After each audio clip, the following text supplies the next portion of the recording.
పిలుస్తూ ఒక మాట అంటారు, హనుమాన్ హరిరాజస్య సుగ్రీవస్య సమోహ్యపి రామలక్ష్మణయోశ్చాపి తేజసాచ బలేనచ.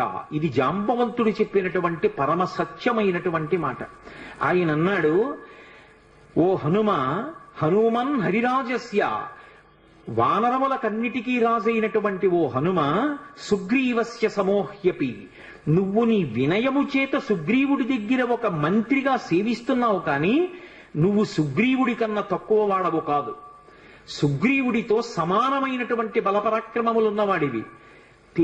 అది రామలక్ష్మణయోశ్చాపి, రామలక్ష్మణులిద్దరూ ఎంతటి తేజోవంతులు బలవంతులో నీవు కూడా అంతటి వాడవే. తేజసాచ బలేనచ, తేజస్సు యందు బలము యందు ఆ ముగ్గురి కన్నా నువ్వెంత మాత్రము తక్కువ వాడివి కావు. అటువంటి వాడివి ఇవాళ 100 యోజనముల సముద్రాన్ని దాటడం నీకు పెద్ద లెక్క కాదు.